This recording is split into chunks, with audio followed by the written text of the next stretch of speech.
हे मुनिवर नमोस्तु, हे गुरुवर नमोस्तु, हे मुनिवर नमोस्तु।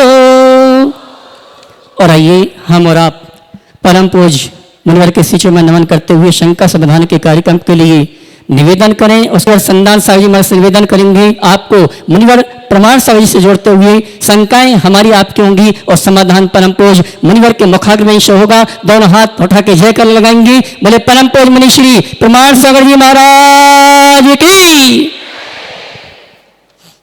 आज का यह शंका समाधान अपन शुरू करते हैं और सर्वप्रथम प्रश्न के लिए आमंत्रित कर रहा हूं अभय जी, बीना जी काला, जो गया से अपने बीच में हैं। परम श्रद्धेय तीनों गुरुवर के चरणों में मेरा बारंबार नमोस्तु।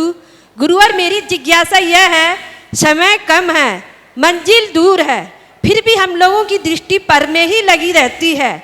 समय रहते ही समय का रस निचोड़ लूं और दृष्टि आत्मा की तरफ हो जाए, इसके लिए क्या करूं गुरुवर? नमोस्तु गुरुवर।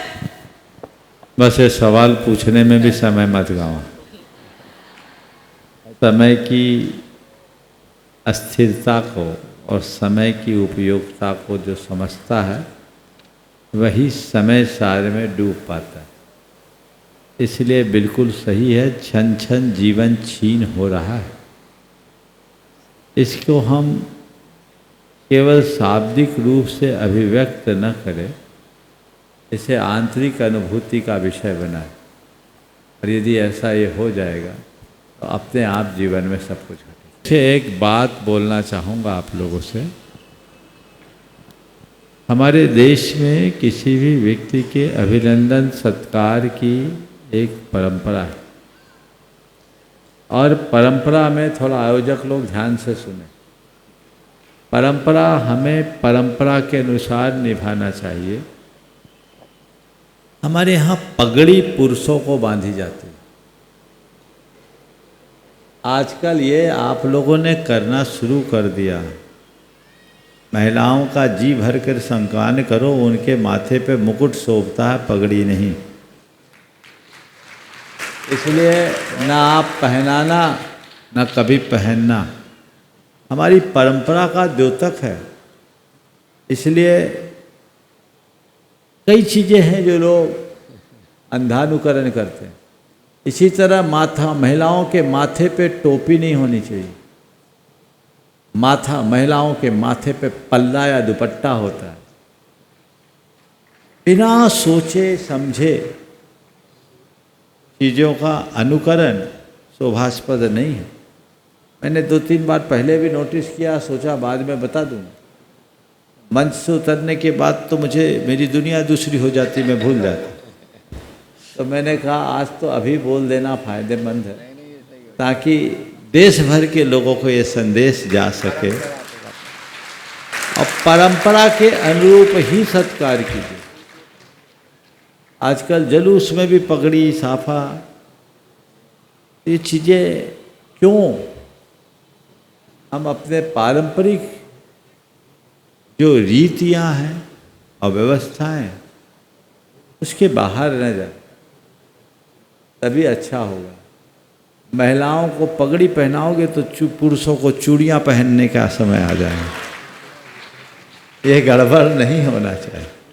इसलिए जो जिसके योग्य हो वही शोभा देता है, इसका ध्यान रखें। चलिए आगे।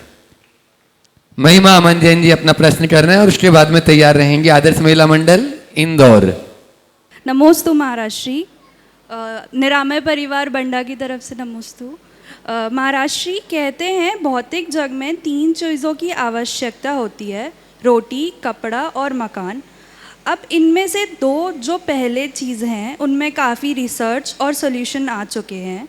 जैसे रोटी के लिए शुद्ध सोले का भोजन और कपड़े के लिए हथकरघा और खादी। ऐसे ही मकान हम कैसे अहिंसक तरीके से बनाएं, समाधान कीजिए। देखिए, बहुत अच्छा सवाल है। मकान जीवन की जरूरत है, लेकिन मकान कैसा होना चाहिए? अगर शास्त्रीय दृष्टि से बात करें तो कहा गया ऐसे घर में रहो जो त्रिवर्ग अर्थात धर्म, अर्थ, काम इन तीनों पुरुषार्थों के अनुकूल हो। आधुनिक शब्दावली में मैं कहूँ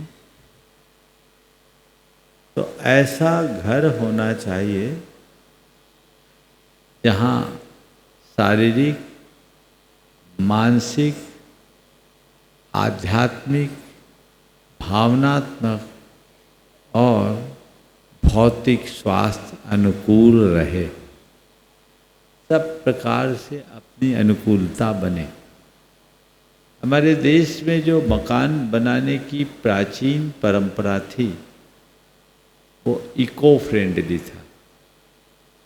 आज समय बदला, अब तो बहुमंजिली इमारतें खड़ी होने लगी, आरसीसी, और बिना एयर कंडीशन के तो अब रहना ही मुश्किल।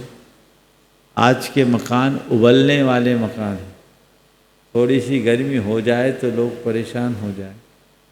तो फिर मकान के निर्माण में जो चीज़ें होती वो तो बात की बात है, मकान में रहते समय भी आपको बहुत सारे ऐसे उपक्रम करने पड़ते हैं जो न आपके शरीर के अनुकूल है न प्रकृति के अनुकूल है। एयर कंडीशन का अंधाधुंध प्रयोग ओजोन की परत के छेद की वृद्धि का भी कारण हो रहा है, जलवायु परिवर्तन का एक बड़ा कारण बन रहा है। इस पर विचार करना चाहिए। और हमारे शरीर में पार्किंसन जैसी बीमारी के कारणों में एक बड़ा कारण 24 घंटे एयर कंडीशन में रहना भी बताया गया। अब महाराज घर ऐसा है तो अब क्या करें, करना तो पड़ता ही। तो मैं कहूँगा भले घर छोटा बनाओ पर ऐसा बनाओ जहाँ तुम नेचुरल तरीके से रह सको। अभी जो आर्किटेक्ट में नया आर्किटेक्चर डेवलप हुआ है, तुम तो आर्किटेक्ट हो, इस चीज़ को समझती होगी। भारत नहीं, भारत से बाहर भी इस पर काम हो रहा है। 2 दीवालों के बीच में गैप रखा जाता है, उसमें थर्माकोल या और कुछ ग्रासूल वगैरह कुछ ऐसे चीज़ें, बैड कंडक्ट चीज़ें रखते हैं जो टेम्परेचर को मेंटेन करते हैं। तो जो भी आधुनिक तकनीक है उस तकनीक का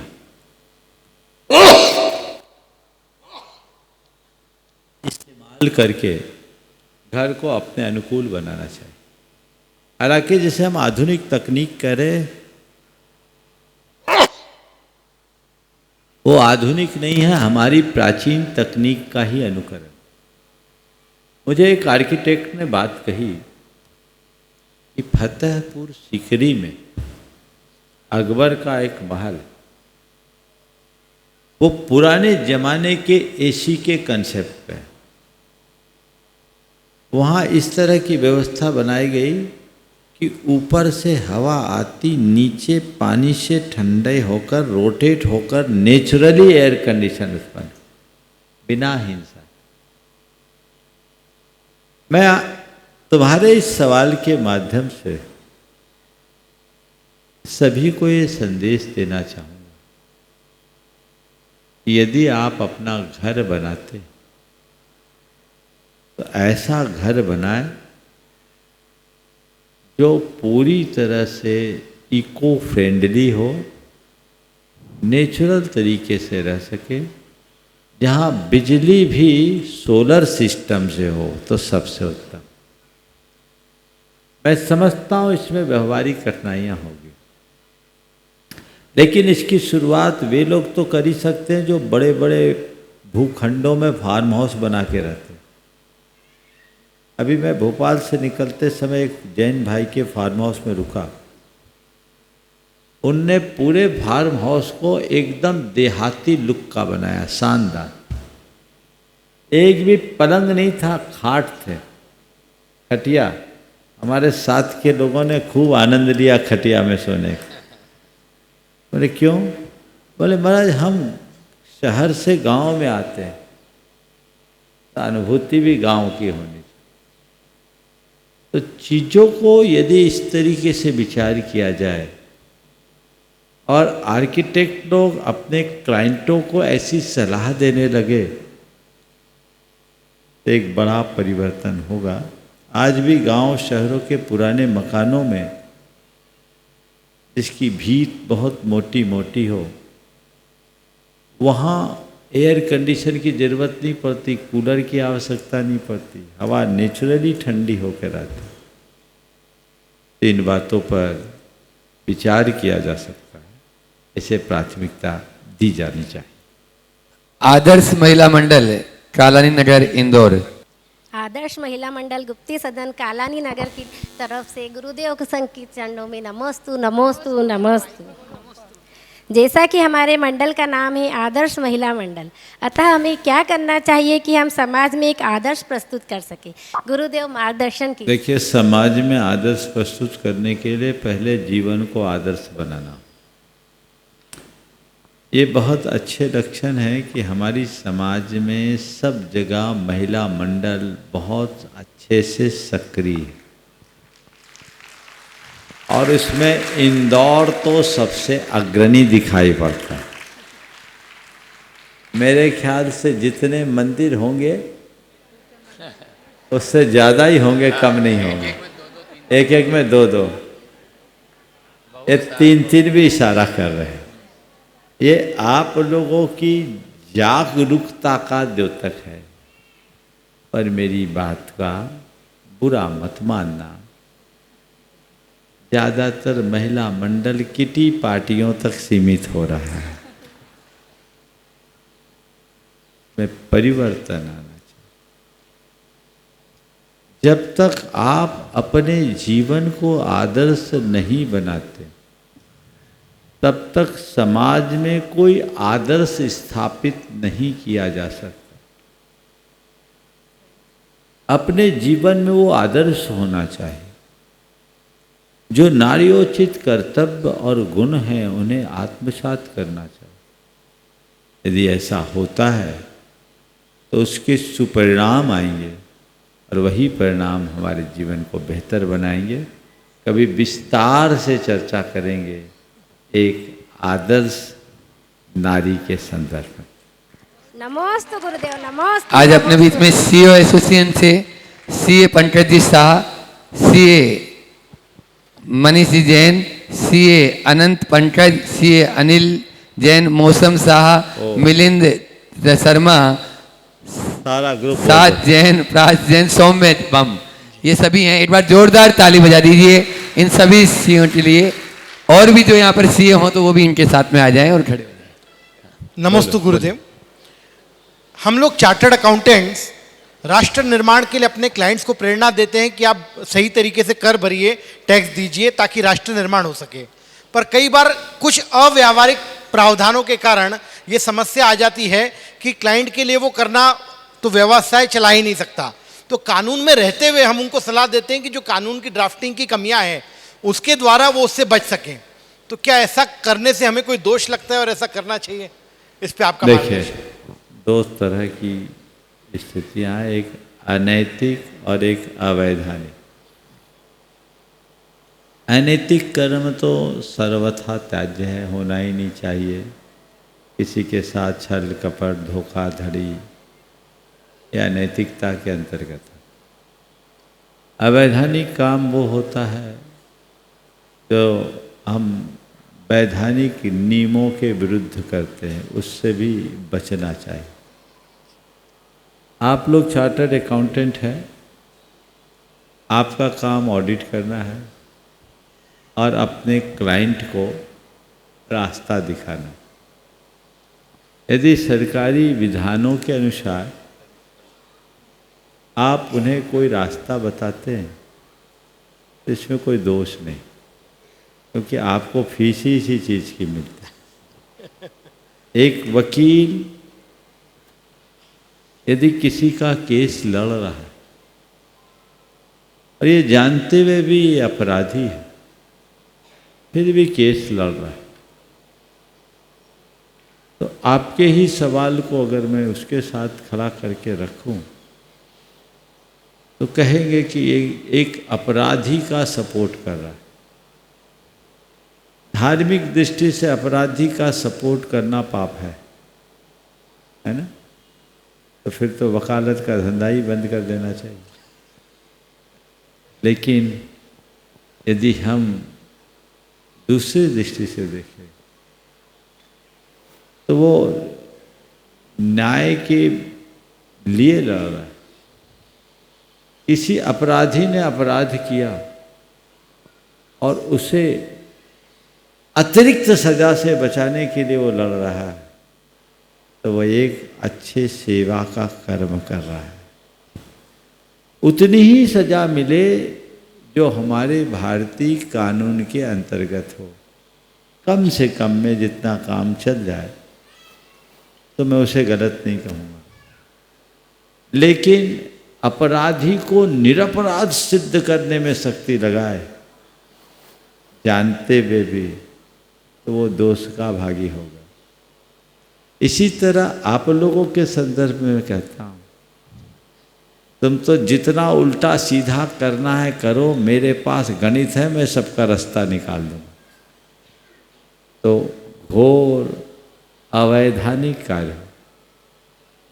लेकिन हाँ, सरकारी नियमों की सुरक्षा करते हुए, उस सीमा में रहते हुए सामने वाले को जितना लाभ पहुंचा है वो पहुंचा है, तो कोई हानि नहीं। लेकिन तुम्हारे माध्यम से मैं सभी चार्टर्ड अकाउंटेंट से एक संदेश देना चाहूँ। आप जिस किसी भी कंपनी या प्रतिष्ठान का ऑडिट करते हो, देखो इसका काम क्या है, इनका धंधा क्या है। जिनके व्यापार में हिंसा है या जो हिंसा का व्यापार करते हैं, उनके काम से परहेज करो, क्योंकि आपके द्वारा उसका ऑडिट करना यानी उसके सारे पाप पर अपनी सम्मति की मुहर लगाना है। आप ये मत सोचिए कि मैं कुछ नहीं कर रहा हूं, आप सबके अनुमोदक बन रहे हैं, इसलिए उससे बचना चाहिए।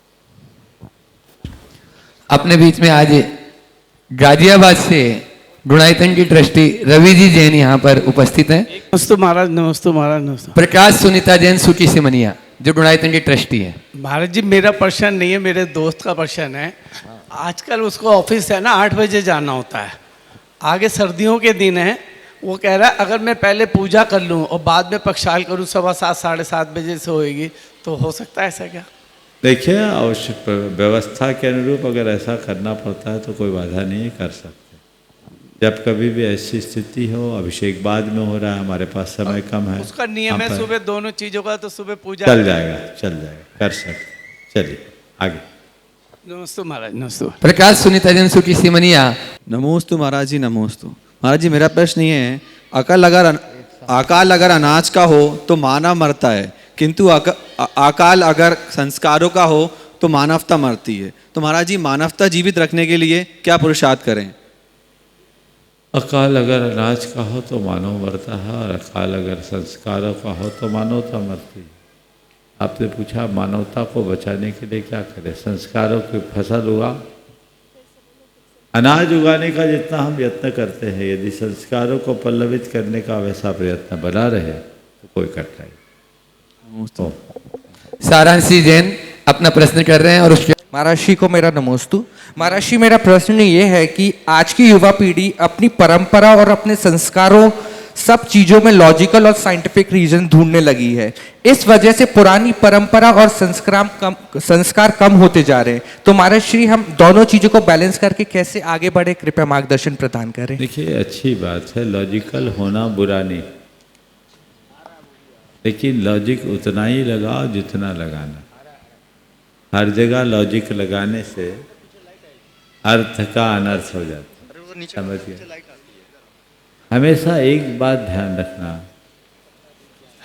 तथ्य के लिए तर्क हो, तर्क के लिए तर्क नहीं। आज लोग हर चीज में लॉजिक लगाते हैं, पर कई चीजें ऐसी जिसको हम ट्रेडिशनली ही करते आ रहे हैं और ट्रेडिशनली ही करते हैं, उसमें कोई लॉजिक नहीं लगाते। कभी ये लॉजिक क्यों नहीं लगाते कि हम दाहिने हाथ से ही क्यों खाते, बाएं हाथ से क्यों नहीं खाते? बोलो, नई जनरेशन से पूछो। सब चीज में लॉजिक ढूंढना तो इसमें भी लॉजिक ढूंढो। तो ये हम करते हैं इसलिए करते हैं, समझ गए? यहाँ कोई लॉजिक नहीं। इसी तरीके से हमें अपने जीवन में कुछ जगह लॉजिकल होना चाहिए, कुछ जगह प्रैक्टिकल होना चाहिए, कुछ जगह ट्रेडिशनल होना चाहिए। हम दाहिने हाथ से खा रहे तो इसका कोई लॉजिक नहीं है, हमारे संस्कार है, ट्रेडिशनली कर रहे हैं। कुछ लेफ्ट हैंडर होता है, लेफ्ट हैंड से खाते हैं। पर अगर कोई बाएं हाथ से खा रहा है तो गलत है और दाहिने हाथ से खा रहा है तो सही है, ऐसा कहना ठीक नहीं है। लेकिन जो दाहिने हाथ से खा रहा उसके लिए दाहिने हाथ से खाना ही ठीक है, ये हमने ट्रेडिशनली मान रखा है, क्या दिक्कत है? लॉजिक वहाँ लगा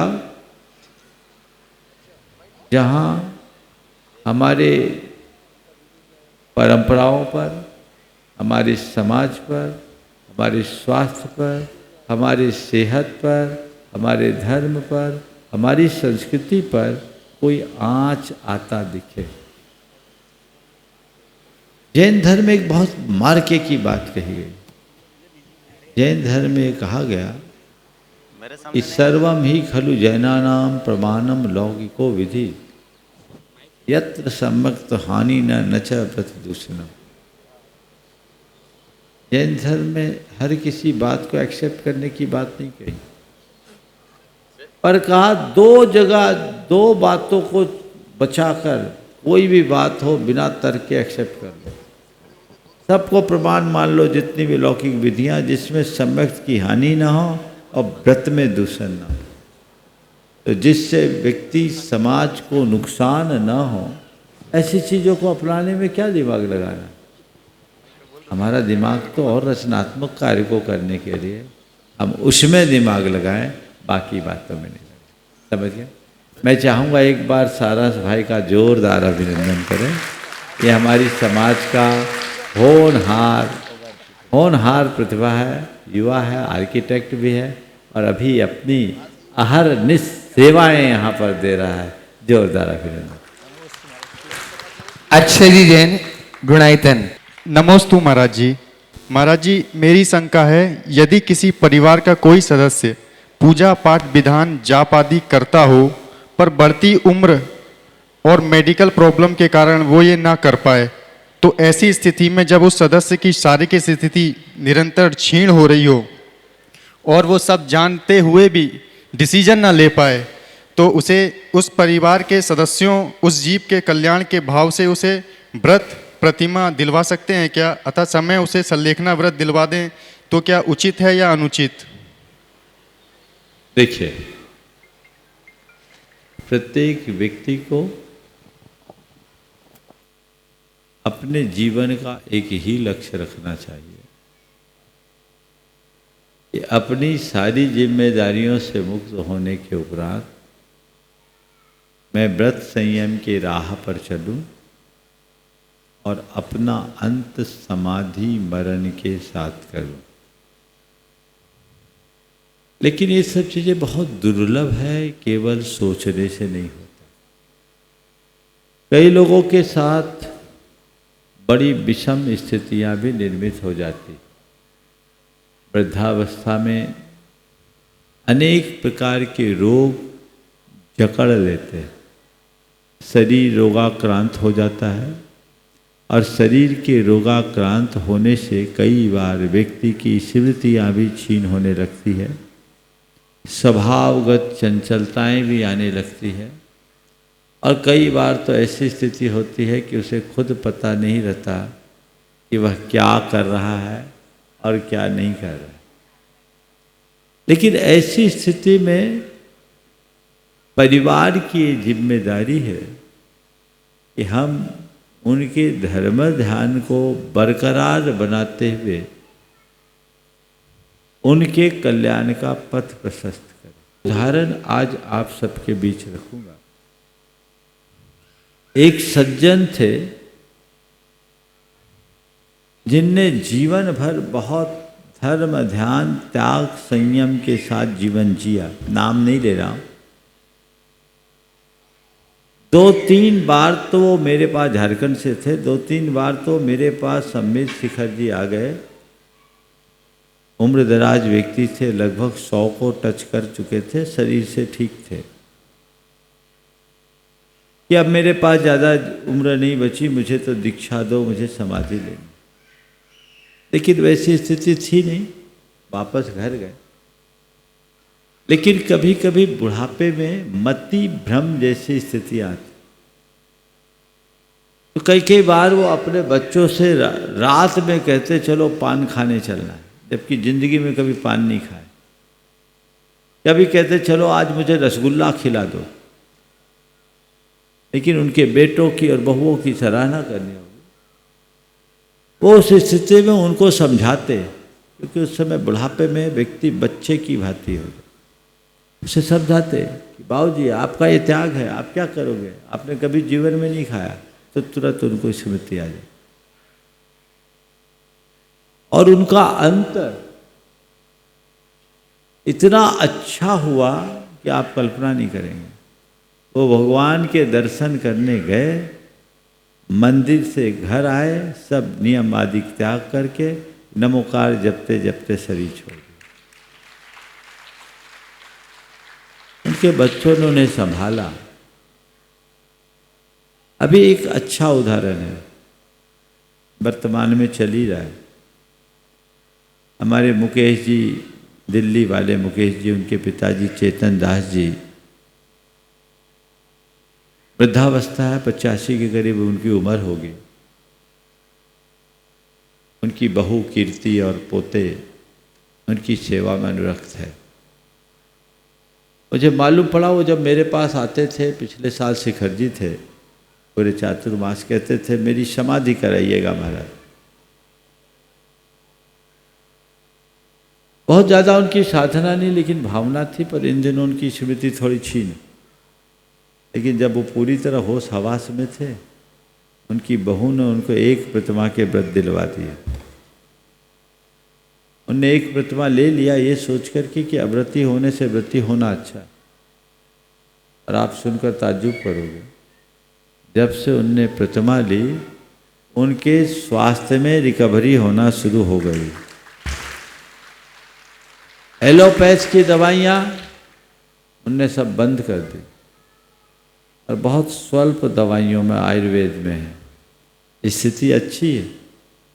अब इस स्थिति को ऑब्जर्व करते हुए शरीर तो एक दिन छूटना ही है, लेकिन शरीर को अस्पताल में आहें भरते हुए छोड़ने की जगह गुरु चरणों में नमोकार जपते हुए छोड़ना श्रेष्ठ है। अगर आप अपने माता पिता के सच्चे हितैषी बनना चाहते हो, तो उनके आत्मा के कल्याण का रास्ता खोलो। एक बात गांठ में बांध के रखो, डॉक्टर शरण नहीं है, धर्म शरण। बीमारी यदि क्यूरेबल हो तो आप चिकित्सा कराइए, लेकिन लग रहा है अब लक्षण, तो अस्पताल ले जाने की जगह घर में ही जितनी सेवा शुश्रूषा हो करिए और नमोकार सुनाइए। व्यक्ति चैतन्य है तो उसको व्रत लेने की भावना जगा दीजिए। और कई बार लोगों की अंत अंत में ऐसे संस्कार जाग उठते हैं कि जीवन बदल जाता है। एक सज्जन और थे, 1997 की बात, मैं जबलपुर में था। वो सज्जन थे बड़े धर्मात्मा, स्वाध्याय करने वाले, लेकिन अंत अंत में उनकी भी मति भ्रम जैसी स्थिति हो गई। एक दिन उनकी धर्मपत्नी ने कहा कि महाराज जी कक्का जी को समझाइए, बहू ने कहा कि कक्का जी को समझाइए, आजकल उनकी स्थिति ठीक नहीं है और कभी रात में पानी नहीं पिया, घर में रात में डब्बे से मिठाई निकाल के खा लेते, आप ही समझा सकते। मैंने कहा मेरे पास लेके आना, मैं बात करूंगा। संयोग से दूसरे ही दिन उनकी श्वास उखड़ गई, आईसीयू में भर्ती किया। 3 दिन आईसीयू में रहे, डॉक्टरों ने जवाब दे दिया। परिवार के लोगों ने मुझे बताया, हमने कहा लेके आओ देखता हूँ। अच्छे धर्मात्मा दानशील व्यक्ति थे, अब नाम ही ले लेता हूँ। बहन जी बैठी, इनके पिंडरई के सेठ चतुर्भुज जी थे। मैं जबलपुर में था, हमने बोला लेके आओ। मैंने दोपहर का सामयिक के बाद का समय दिया, वो आए तो मैं पूछूं कुछ, खेत की जवाब दे खलिहान, शरीर पूरा सूजा हुआ। एक बार की लगा कि केस तो गया, कुछ पूछूं कुछ करे, मति विभ्रम। मैंने कहा कोई बात नहीं, इनका क्षेत्र परिवर्तन करो। और हमने अपने बाजू के कक्ष में उनके विश्राम की व्यवस्था करवाई। आप सबको आश्चर्य होगा, शाम के आचार्य भक्ति के बाद जब मैं उनसे मिलने गया और उनसे बातचीत की तो मुझे ऐसा लगा जैसे किसी विशुद्ध सम्यक दृष्टि से बात कर रहा हूं। मैंने पूछा चतुर्भुज जी कैसा लग रहा है? बोले आत्मा में आनंद है, शरीर आप देख रहे हो। क्या खाना है? अनंत काल से बहुत खा चुके महाराज, अब खाने की इच्छा नहीं। किसकी शरण में जाओगे? बोले महाराज बाहर आप हो, भीतर आत्मा, तीसरा है कौन? ये उत्तर। हमने कहा चलो बहुत अच्छा है। मैंने फिर कहा फिर भी कल क्या लेना है बताओ। बोले जो आप कहो। मैंने कहा एक काम करना, कल थोड़ी सी लौकी भर लेना और कुछ नहीं लेना, जो आ गया। उनको हमने थोड़ी सी लौकी दिलवाई एक ही टाइम। शाम को फिर पूछवाया, बोले नहीं सुबह मिल गया, अब कुछ नहीं चाहिए। मैंने मन में सोचा कि 3 दिन ट्रायल लेते हैं, स्थिति ठीक होगी तो इनको क्षुल्लक दीक्षा दे के संलेखना कराएंगे। 2 दिन निकल गए, तीसरा दिन भी पूरा निकल गया। हमने ब्रह्मचारियों को सेवा के लिए बुलवा लिया था। तीसरे दिन शाम को जब मैं गया, बहुत अच्छी स्थिति थी। उनको संबोध के मैं अपने कक्ष में सामायिक के लिए आया। अचानक खबर आई तबीयत बिगड़ गई, उनकी श्वास उखड़ी हुई थी। परिवार के लोगों ने कंपाउंडर को बुला लिया था, वो सिरिंज भर के रखा हुआ था। मैं जब पहुंचा वो माला फेर रहे। उस स्थिति में भी दीवार से टिके बिना मैंने इशारा से पूछा इंजेक्शन लगवाओगे? उन्होंने कहा नहीं। मैं उनके बाजू में बैठा, उनकी माला पूरी हुई। उनने मेरे सिर पर अब मेरे चरणों में अपना सिर रखा और वहीं निढाला। इतनी उत्तम समाधि है। तो बिगड़ा हुआ केस भी सुधर सकता है। इसलिए ये मत देखो कि सामने वाला कितना रिस्पॉन्स कर रहा है, बस उसकी भावना को जगाकर आप अपनी सद्भावना रखिए, इससे उसका कल्याण हो सकता है। इसमें कोई संकोच नहीं है। हेमंत जी, किरण जी पाटनी, जो आज के पुण्यार्जक भी रहे, शांति धारा और मांडलिक क्रियाओं का भी जिनको सौभाग्य प्राप्त हुआ, पूरा परिवार यहाँ पर है। 8 प्रश्न करेंगे, संक्षेप में अपना प्रश्न रखेंगे और उसके बाद में किशनपुरा महिला मंडल, कृष्णपुरा महिला मंडल इंदौर, तैयार है। हे गुरुदेव, त्रिवार नमोस्तु नमोस्तु नमोस्तु। मेरा प्रश्न यह है कि समय सार जी ग्रंथ हमें जैसे अप्रतिबुद्धि श्रावकों को पढ़ने योग्य है या ज्ञानियों के पढ़ने योग्य है? अरिहंत भगवान को द्रव्यत्व गुण्यत्व प्रेम्यत्व से कैसे जाना जाए तथा उन्हें जानकर स्वयं को कैसे जाना जाए ताकि हमारा मुहादि विलय प्राप्त हो सके? बहुत अच्छा। पहले तो मैं चाहूँगा एक बार इस परिवार का जोरदार अभिनंदन कर दो। आज पूरा परिवार यहाँ इकट्ठा हुआ है। कहीं आपकी माता जी तो नहीं है, भाभी जी हैं, कौन है?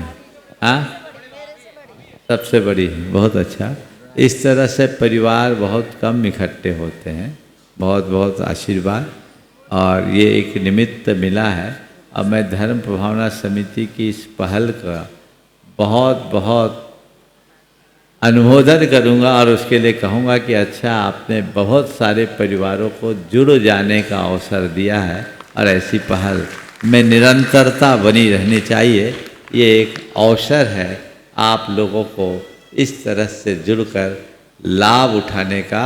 ऐसे समूह में परिवार को इकट्ठा करना आजकल थोड़ा कठिन होता है, लेकिन पूरा देश आपके परिवार को आज एक साथ देख पा रहा है।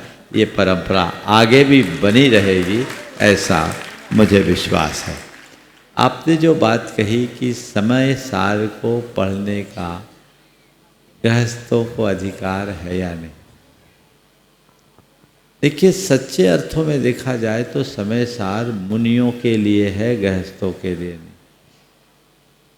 लेकिन फिर भी अगर गृहस्थ पढ़े तो कोई बुराई नहीं, पर इतना कहूँगा गृहस्थों को समय सार पढ़ना है तो उनसे पढ़े या उनसे सुने जिनने समय सार को जिया है।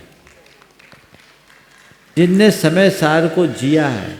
एक आम व्यक्ति के मुख से समय सार सुनोगे उसमें, और एक मुनि के मुख से समय सार सुनोगे उसमें बहुत अंतर है। इसलिए जब भी मौका आए समय सार को पढ़ने और सुनने का तो मुनियों के श्रीमुख से सुनने का प्रयत्न करें। कृष्णपुरा महिला मंडल 3-4 प्रश्न हैं, एक ही प्रश्न करेंगे। दूसरा सवाल और था, अरहंत भगवान को द्रव्य गुण, बस एक की अनुमति, दो तो इनके नहीं, बहुत सारे प्रश्न। अरहंत भगवान के द्रव्य गुण पर्याय से हम कैसे जाने? अरहंत भगवान के, अरहंत परमात्मा के स्वरूप पर हम विचार करें। अरहंत कोई व्यक्ति नहीं, अरहंत एक परिणति है। ऐसी शुद्ध आत्मा की परिणति जो 4 घातिया कर्मों से रहित, अनंत चतुष्टय से युक्त, अपने स्वरूप में मग्न है। उस रूप उनके गुणों को हम अपने ध्यान में लें तो अपने भीतर ही हम अरहंत को उसके द्रव्य गुण पर्याय के साथ देख सकते हैं, और ये अनुभूति हमारे मोह के क्षय का कारण है। कृष्णपुरा महिला मंडल। तो नमोस्तु। शंका का रावण लंका के रावण से कई गुना ज़्यादा खतरनाक होता है, क्योंकि लंका का रावण तो सिर्फ लंका में ही था, शंका का रावण तो घर घर में है। हे गुरुदेव, हम ऐसा क्या करें कि मन में शंका ही ना हो और जो घर शंकाओं के कारण बर्बाद हो रहे हैं वह बर्बादी से बच जाएं और शंका का रावण मन से निकल जाए। शंका का रावण अपना सिर न उठा पाए तो उसका सीधा उपाय है अपने हृदय में विश्वास के राम को जगा के रखना। नमस्ते गुरुदेव। नमस्ते। आगे बढ़ो। कृति जैन, इंदौर। गुरुवर के चरणों में त्रिवार नमोस्तु नमोस्तु नमोस्तु। एक शामी माँ।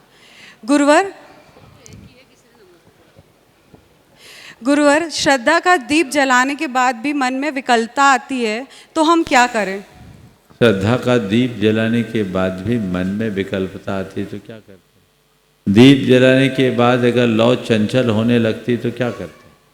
उसको संभालने की कोशिश उसके संभालने के लिए क्या करते हैं? उस पर एक चिमनी रखते हैं, है ना? तो श्रद्धा का दीप जलने के बाद भी यदि चंचल होने लगे तो उसे संभालने के लिए उसके ऊपर विश्वास की चिमनी रख दो, वह चंचल हो जाएगी और जीवन आगे बढ़ेगा। नमोस्तु। मुकेश जी पाटोदी जो मुख्य यजमान है। महाराज श्री एवं संघ के चरणों में नमोस्तु नमोस्तु नमोस्तु। महाराज जी, गीता में एक बात लिखी है, किसी ने श्री कृष्ण से पूछा कि इंसान को चाहिए क्या, तो कृष्ण ने बोला कि जो उसके पास है उसे छोड़कर सब कुछ। तो ऐसा क्यों? जो हमारे पास है उसमें हमें कभी संतोष नहीं होता, स्पेशली हमारी जनरेशन। अगर हम आज एक कमरे में रहते हैं तो हमें लगता है 4 मिल जाए बस, फिर कुछ नहीं चाहिए। लेकिन जब वो 4 कमरे का घर मिलता है उसमें हम 4 दिन खुश नहीं होते और हमें लगता है 10 कमरे चाहिए। बहुत अच्छी बात की। मनुष्य को क्या चाहिए? जो उसके पास है उसको छोड़कर सब कुछ चाहिए। बहुत अच्छा उत्तर है। मैं इतना ही कहूँगा, इसकी एक ही वजह है कि मनुष्य जो उसके पास है उसे कभी देखता नहीं, सदैव उसे देखता है जो उसके पास नहीं। यदि मनुष्य अपने पास की चीज़ों को देखना शुरू कर दे तो उसके हृदय में कभी भी असंतोष नहीं है। नमोस्तु महाराज। हाँ, इसके बाद पुष्पा जी सोगानी। गुरुवर के चरणों में कोटि कोटि प्रणाम। इच्छा भी महाराज श्री गर्म पानी की मर्यादा होती है। उस पानी को हम गर्म करके बोतल में भर लेते हैं और कहीं जाते हैं करते हैं तो उसकी मर्यादा क्या कितनी, क्योंकि वो बहुत लंबे समय तक गर्म रहता है पानी उसमें, तो उसकी मर्यादा कितनी समय रहेगी? देखिए, गर्म पानी की मर्यादा तो ऐसे तो 24 घंटे है, पर आप थर्मस में रखते हैं लंबे समय तक, अगर वो गर्म रहता है तो उसका उपयोग तो कर सकते हैं, लेकिन बहुत ज़्यादा समय तक नहीं, अन्यथा उसमें विकृति आ सकती है और ये प्रमाद का भी सूचक होता है। तो आपको कोशिश करनी चाहिए कि 24 घंटे में ही अपना काम पूरा करें। नमस्ते। हाँ, आगे शंकाओं का समाधान इसी प्रकार से अपन को मिलता रहे गुरुवर के मुख से। अभी पहले अपन छुल्लक महाराज जी के पास चलते हैं और वो स्वरूप सागर जी, पूज्य स्वरूप सागर जी महाराज अपनी शंका के माध्यम से मुनिश्री के चरणों में बारंबार नमोस्तु। महाराज श्री, आज बुद्धि और संसाधनों का बहुत विकास हो रहा है। स्टूडेंट्स हो या प्रोफेशनल, सभी अपनी बुद्धि और संसाधनों के माध्यम से कोई भी समस्या हो उसके समाधान के लिए आकाश पाताल एक करने को तैयार रहते हैं और उसका समाधान ढूंढ भी लेते हैं। लेकिन महाराज श्री, जब बात आती है कुलाचार के पालन की तो यही लोग बहुत जल्दी हाथ खड़े कर देते हैं कि आज के माहौल में ये सब करना संभव नहीं है, व्यवहारिक नहीं है। तो महाराज श्री, ऐसे बुद्धि और संसाधनों का क्या मतलब जिसका हम अपने कुलाचार के पालन में उपयोग ना कर सकें? कृपया बहुत अच्छा सवाल महाराज जी ने किया। मनुष्य की एक प्रवृत्ति ऐसी हो गई कि अपनी बुद्धि भी वहीं लगाता है जहां उसका मन करता है। ये तो एक बहाना है। मैं दुनिया में ऐसे अनेक लोगों को जानता हूं जो समृद्धि के शिखर पर बैठे हैं, पूरी तरह बड़े बड़े उद्योग और उद्यम को चला रहे हैं, 5 सितारा 7 सितारा होटलों में ठहरते हैं, लेकिन वहाँ रह कर के भी अपने कुलाचार का दृढ़ता से पालन करते हैं।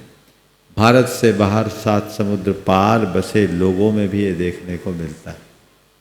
जो लोग ये कहते हैं कि कुलाचार का पालन करना प्रैक्टिकल नहीं है, मैं समझता हूँ ये सब कोरा बहाना है। इसमें कमी केवल निष्ठा की। जिसकी निष्ठा प्रबल होती है, जिसकी निष्ठा जाग जाती है, उसके लिए कुछ भी कठिन नहीं, और जिसकी निष्ठा अजागृत है उसके लिए सब कुछ कठिन है। इसलिए अपनी निष्ठा को जगाइए और एक बात ध्यान में रखिए, हम जितना अपने कुलाचार के निकट होंगे हमारा जीवन उतना सुरक्षित होगा, और जो कुलाचार से जितना दूर होगा उसका जीवन उतना ही असुरक्षित होगा। महासमिति पश्चिमी संभाग। महाराज जी, श्री नेमिनाथ पुराण में 5वीं संवेग भावना में बताया गया है कि नरक गति में छेदन भेदन आदि दुख है, पशु गति में भूख प्यास आदि दुख है, मनुष्य गति में इष्ट वियोग अनिष्ट संयोग आदि दुख है, और देव गति में मानसिक दुख है। सारा संसारी दुखों का घर है। तो महाराज जी, सुख कहाँ है? नमोस्तु। बिल्कुल ठीक लिखा। सब पूरा संसार में दुख है, लेकिन संसारी प्राणी की विचित्रता ये है कि वो दुख में ही सुख खोजता है, तो उसको उसी दुख में सुख दिखता है। जिस दिन उसे सच्चे सुख की प्यास जगेगी उसी दिन उसे समझ में आ जाएगा कि सुख कहाँ है। अगर सच्चे अर्थों में देखा जाए तो कोई तन दुखी, कोई मन दुखी, कोई धन बिन रहे उदास, और दुखिया सब संसार है, सुखी राम का दास। समझ गए? तो उसे देख। नमोस्तु गुरुदेव, नमोस्तु। अंजनी नगर पार्षनाथ महिला मंडल। नमोस्तु।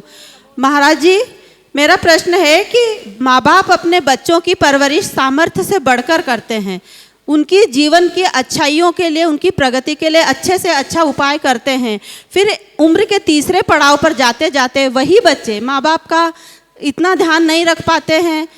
जब माता पिता को पूजा पाठ करना हो, देव दर्शन करना हो, मुनि राजों के दर्शन करना हो, तब वो इग्नोर कर देते हैं और कहते हैं पैसे ले लो और चले जाओ। तो महाराज जी, ये उनका ऐसा क्यों होता है? इसके पीछे मैं कहीं न कहीं माँ बाप को जिम्मेदार मानता हूँ। आज के माँ बाप अपने बच्चों के लिए सब कुछ खपाते हैं, जी महाराज, इसमें कोई संशय नहीं। जी महाराज। लेकिन आज के हर माँ बाप का सपना यही होता है, मेरा बेटा IITN बन जाए, मेरा बेटा डॉक्टर बन जाए, मेरा बेटा CA बन जाए, मेरा बेटा MBA करके अच्छी कंपनी में जुड़ जाए, उसे अच्छी नौकरी मिल जाए, वो एक अच्छा अधिकारी मिल जाए, वो एक अच्छा पैकेज पा जाए, मेरा बेटा बड़ा बन जाए। ये कोशिश करते हैं, पर बहुत कम माँ बाप ऐसे होंगे जो सोचते होंगे मेरा बेटा अच्छा बेटा बन जाए। नमस्ते महाराज जी। कितने लोग सोचते हैं कि मेरा बेटा अच्छा बेटा बन जाए। आपने उसे जो बनाना चाहा बेटा बन गया, बेटा वह बन गया। अगर इन सब की जगह आपने अपने बेटे को बेटा बनाया होता तो प्रधानमंत्री बनने के बाद भी अपनी माँ की सेवा में आया होता। सोच बदलिए, तब हमारा काम होगा। बंधुओं, आने वाले कल एक विशेष सत्र प्रवचन का 15 दिनों के पूरे प्रवचनों का निचोड़ कल की इस प्रवचन और मूलक कार्यशाला में आप सबको देखने को मिलेगा, और उसका आप सब लाभ उठाएं। आप स्वयं आएँ और अपने बच्चों को, बहुओं को उसमें लाने के लिए प्रेरित करें, ताकि वे अपने जीवन में सार्थक उपलब्धि घटित कर सके। इसी तरह जैसे आपकी सूचना समय समय पर दी जाती रही है कि आगामी पर्युषण पर्व में होने वाले श्रावक संस्कार शिविर, और जिसके लिए आप लोगों की बड़ी उत्कंठा दिखाई पड़ रही है, उसकी पूरी व्यवस्था बन गई। अशोक जी, हाँ पक्की बोल दूँ? हाँ, कल घोषणा हुई थी, लेकिन कुछ तकनीकी बाधा आने के कारण वो पूरी तरह नहीं हो पाई थी। आज रात्रि 10 बजे के बाद से प्रमाणिक ऐप के माध्यम से आप सब उसका पंजीयन करा सकते हैं, उसका लाभ उठा। तो आप उसका पंजीयन कराएं और शीघ्रातिशीघ्र पंजीयन कराएं, और उसकी पूरी जानकारी और सूचना आप सबको कल से दे दी जाएगी। आप स्वयं जुड़े, औरों को जोड़ने का प्रयत्न करें और अपने जीवन को बेहतर बना सके। और इसी तरह आने वाले 11 तारीख को भगवान पार्श्वनाथ के निर्वाण महामहोत्सव को भी हम सब विशेष रूप से आयोजित करेंगे, संपन्न करेंगे। आप सबका उत्साह और भावना इसी तरह बनी रहे, इस भाव के साथ मैं यहीं पर विराम दे रहा हूँ। बोलिए परम पूज आचार्य गुरुवर श्री विद्यासागर जी महाराज। जय जय जय।